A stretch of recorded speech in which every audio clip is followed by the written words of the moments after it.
Thank you. It is an honor to be here with you this morning, and I'm grateful to you, Mayor Nardella, to Ellen Toscano at NYU Florence, and to the Friends of Florence and the organizers of La Pietra Dialogues for your generous invitation and your warm welcome. This morning, I'm conscious that we are a varied audience, and as such, I hope that my talk will give you a general overview through which I might introduce some of the challenges facing the question of cultural heritage today. I'm excited to see that we will have the benefit of learning more in detail about these questions later from a group of prominent legal experts in this field. Let me begin, if I may, with a story from the place where I grew up, a little county called Norfolk in the east of England. These days, Norfolk is a bit of a rural backwater, but in the Middle Ages, it was a major wool-producing region. Bishop's Lynn, now called King's Lynn, was a port of such importance it was the only Hanseatic town in England, and Norfolk's capital, Norwich, was for a while England's second most important city. This wealth meant that medieval Norfolk was covered in a network of villages and market towns, each of which had a church, over 1,000 of them in total. Some villages even had 2 or 3 churches to their name. In terms of density, there is nothing else like it in Europe north of the Italian Alps. But over time, the wool trade declined. England's economic focus moved west towards the Atlantic Ocean and America, and then north during the Industrial Revolution. The importance of Norwich decreased as cities like Bristol, Liverpool, and Manchester grew. The old ports of Norfolk became home to fishing fleets instead of trading ships. Monasteries and abbeys, which had been attacked during the Reformation, were abandoned. The villages gradually depopulated, and many of them became deserted, some through this process of economic change, and some because of plague. Norwich lost its status, and Norfolk became the sleepy provincial place it is today. But what about all those churches? Out of the 1,000 which existed in the Middle Ages, almost half are now in a state of ruin. Some are missing a tower or a nave. Some are left open to the elements, almost indistinguishable as buildings, while others have disappeared altogether without trace. Many of the settlements which supported these churches have long gone, meaning that the ruins are now in isolated situations, dotted around fields and farmland. This is a photograph taken by the artist John Piper after World War II. And here is an example of a village with 2 medieval churches, unable to sustain both economically and in terms of a congregation. One of the 2 has been allowed to fall into disrepair. Maintenance of these sites is a headache for the local authorities because they need to be protected as historical artifacts while not serving an obvious purpose which would justify the investment required to preserve them. The question of their preservation isn't as clear as it is with a great cathedral or a castle. These ruins often have no officially recognized value as heritage. These are not famous places like Westminster Abbey or Stonehenge. They are not exceptional items. They are not protected by the state. There are literally hundreds of these sites, a massive inheritance of decrepit buildings in every corner of the landscape. Landscapes change over time. Communities come and go, memories fade. But the buildings still stand. These are not just ruins. They are documents of something which is everywhere around us, but which no longer has clear relevance or function. The question is how to read the document and the heritage contained within it. But on this level, the County of Norfolk still hasn't found an answer. Little is done about these buildings until they are at the point of being pulled down. And even then, even when money and the will is found to preserve them, there isn't a clear sense of why broken objects are worth keeping and what exactly they mean. It is what the philosopher Arthur Danto called a question of historical literacy. I would recommend, he writes, that one think of objects in the present world as comparable to words, and the historical use and understanding of them as comparable to reading. Otherwise, we remain historically illiterate. We do not know what the stones say. Of course, the question is not just how to read these objects, but also what to do with them. What decisions do we make? Or rather, what decisions do you make, if I may speak to you in your capacity as elected city mayors, on behalf of the stone piles that we have inherited?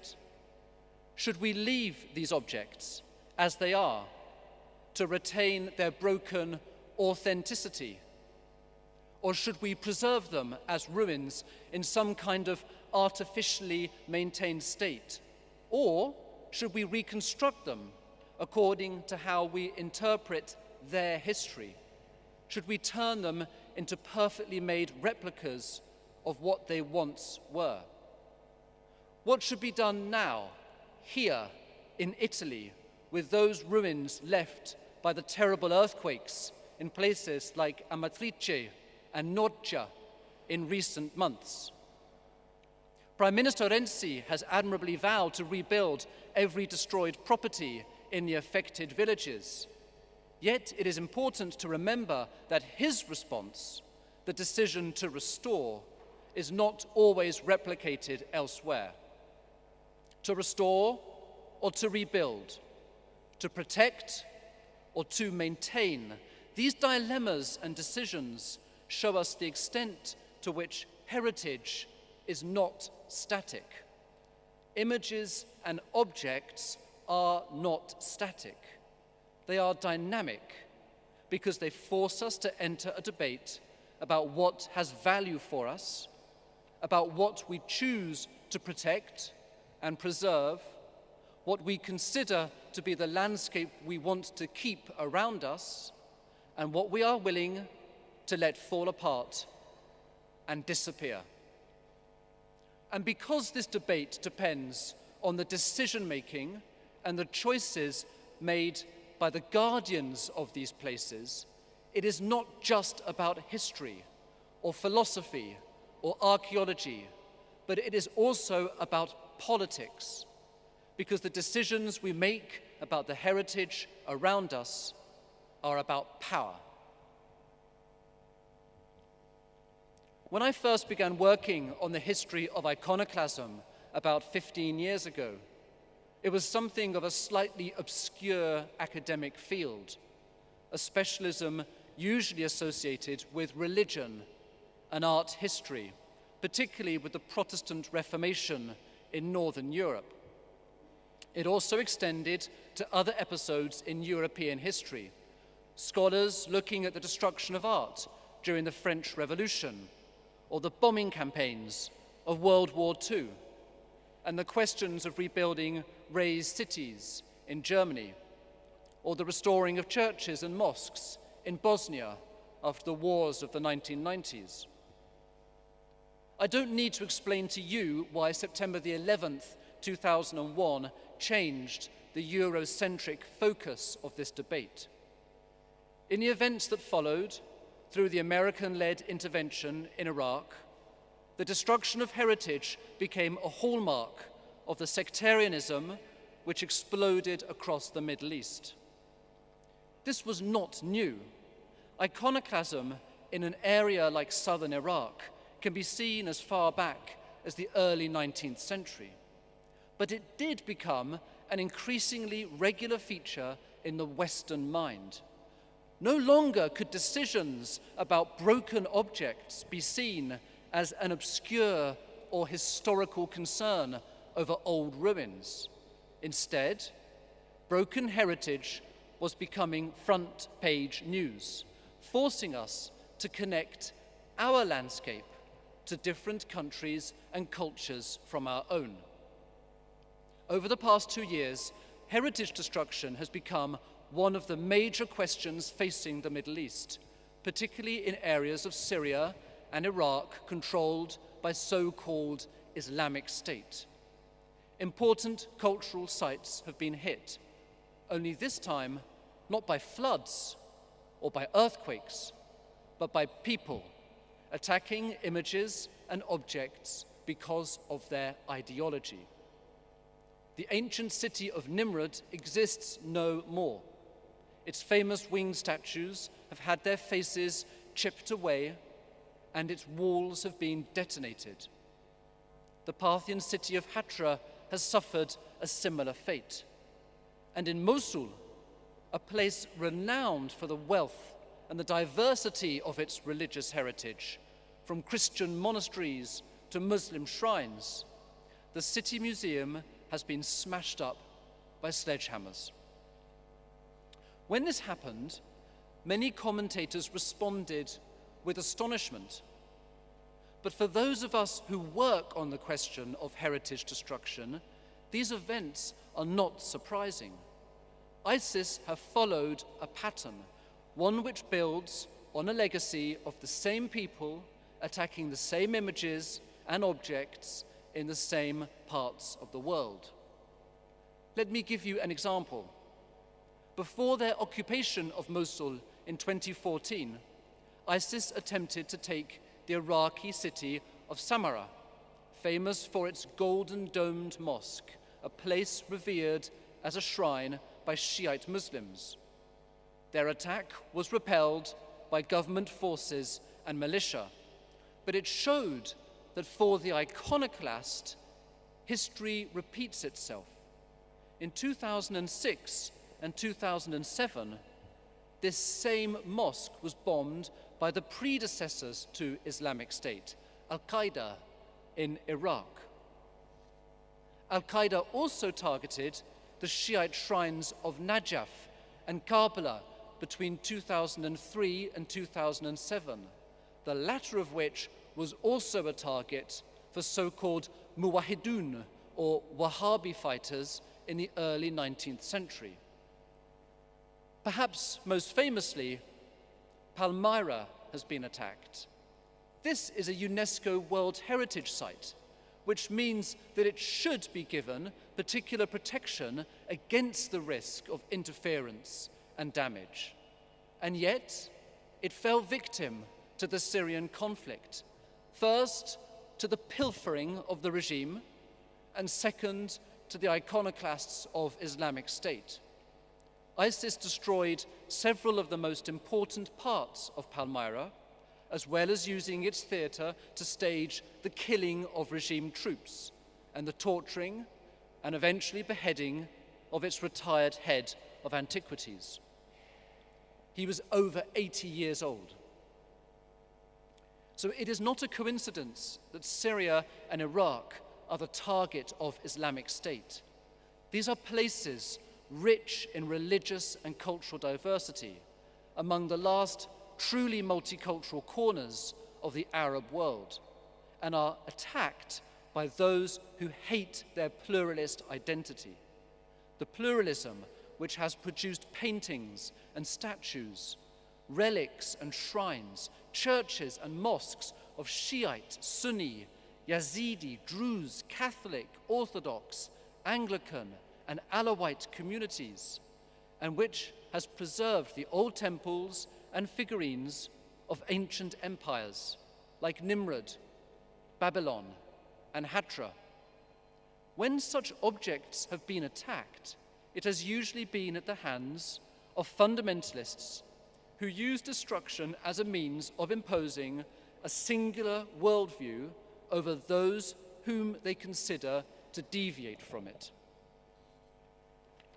Commentators try to make sense of this, why some of today's Muslims are engaging in the same kind of iconoclasm as some of yesterday's Christians during the Protestant Reformation, and how, throughout history, whether in 16th century Protestant Europe or the 21st century Middle East, both Christian and Muslim iconoclasts have used similar reasoning to justify their attacks on images and objects.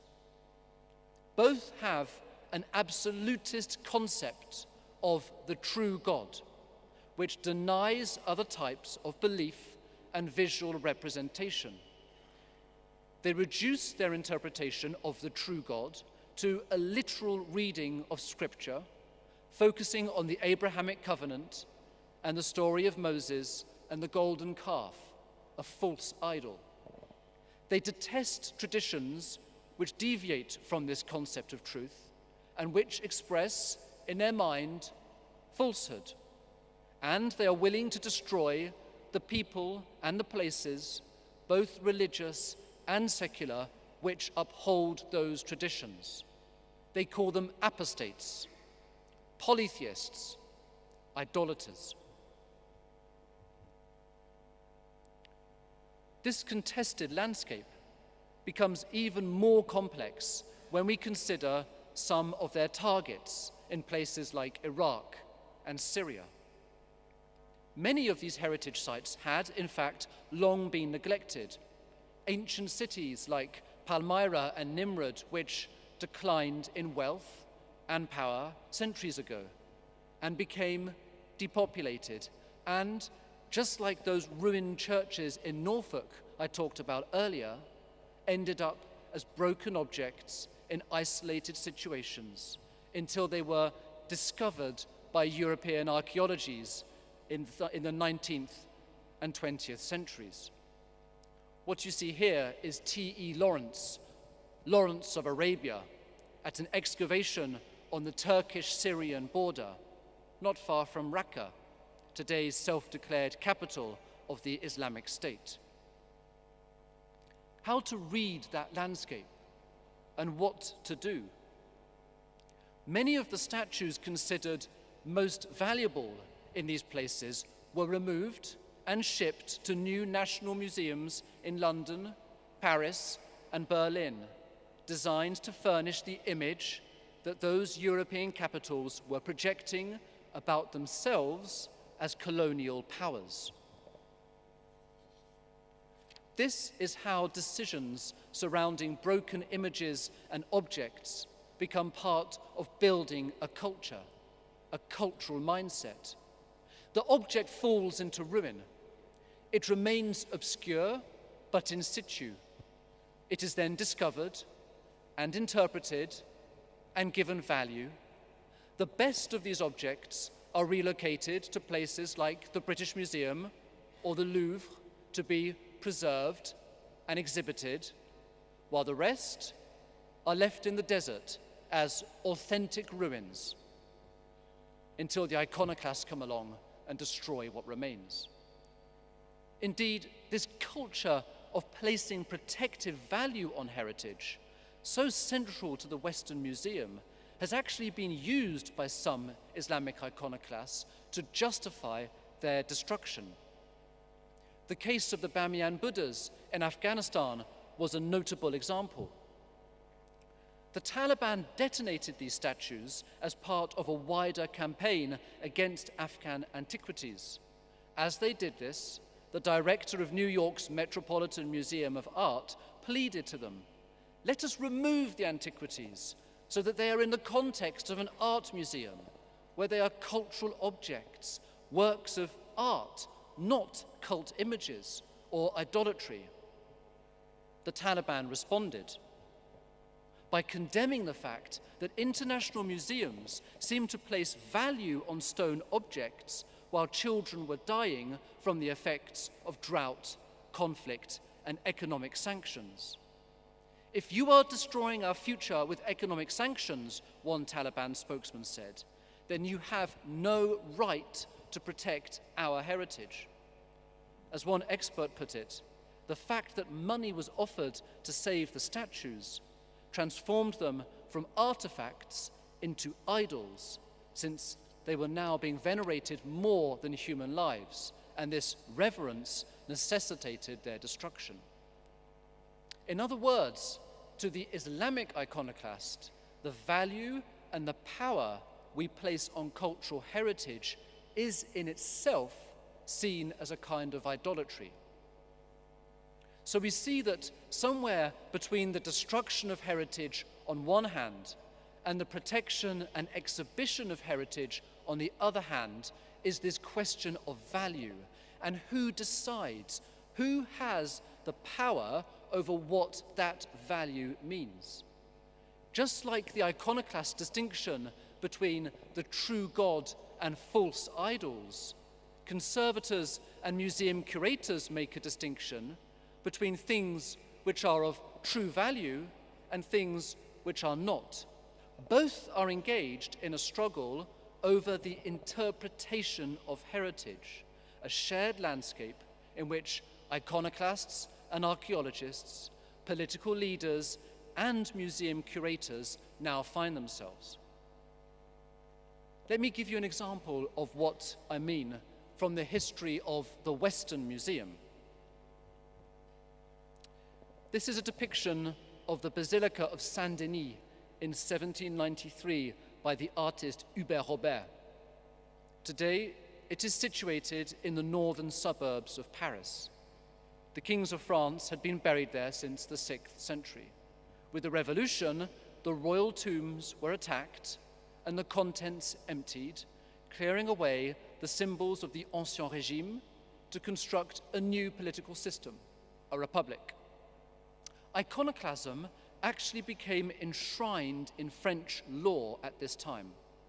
However, the new government also sought to protect true art as well as destroy false symbols. While it declared that the values expressed in the images of the pre-revolutionary era were untrue, it ordered committees to ensure that the fine arts would not suffer and created a monuments commission to list and collect those works of art deemed worthy of preservation for the state. Preservation, like destruction, therefore became part of the same organizational process. Having collected valuable works, new national museums were encouraged to house them. The Louvre in Paris and the Musée des Beaux-Arts in Dijon are perfect examples of this phenomenon. Founded in old royal palaces, designed to exhibit the masterpieces of the new republic.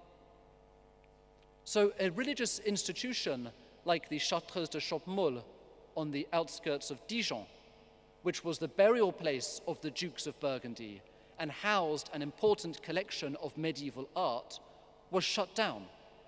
Much of the building was razed to the ground, but its fine art was transferred to the new museum in Dijon, which you can see here. And in a city like Dijon, like Paris, the fine art in those museums now sits alongside the most valuable artifacts which were transported from archaeological sites in places like Iraq, Syria, and Egypt by Europeans in the 19th century.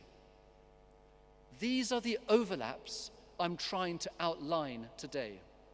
The destruction of things deemed to have false value by iconoclasts, the protection of things deemed to have true value by conservators, the excavation of things by archaeologists, and the exhibition of things by museum curators and town planners.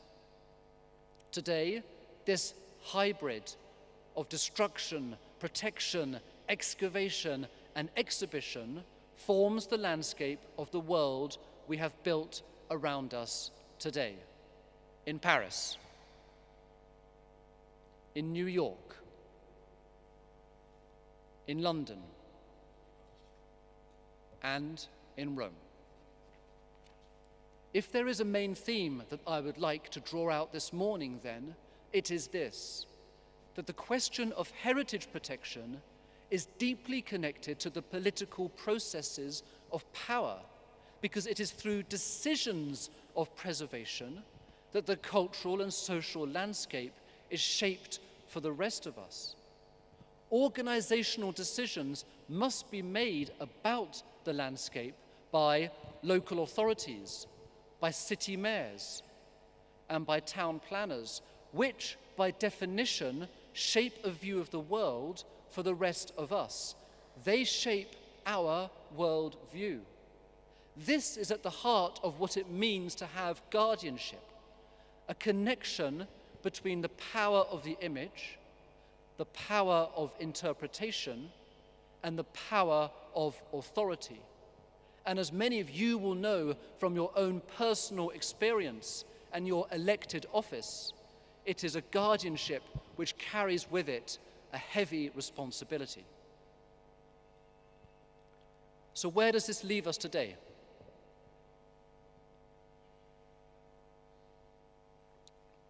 I would like to conclude my talk, if I may, with some very brief thoughts for consideration on how these questions might inform policymaking for heritage protection in the future.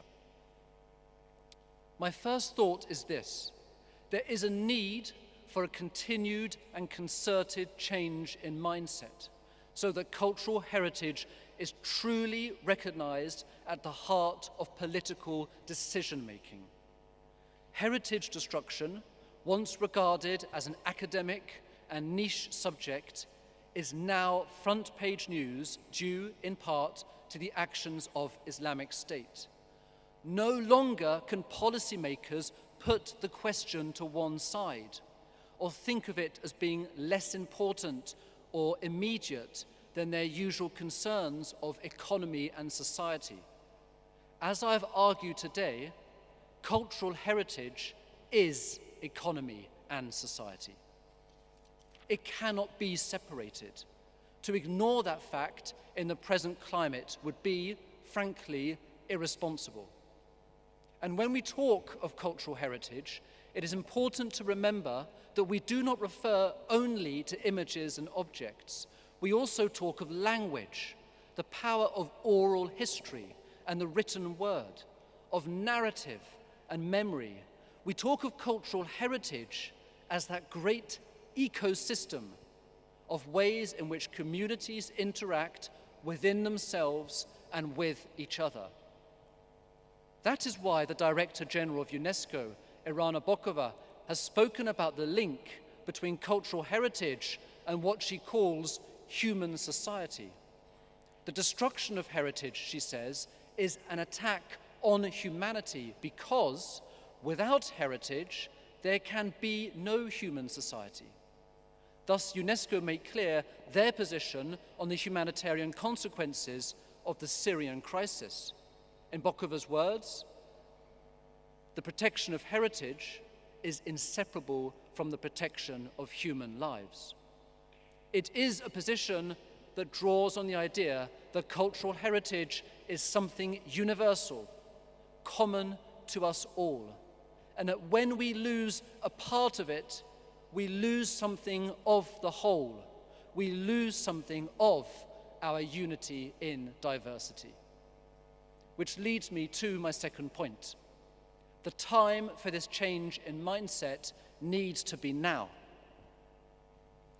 These figures represent the increase in number of state of conservation reports issued by UNESCO of both cultural heritage and natural properties.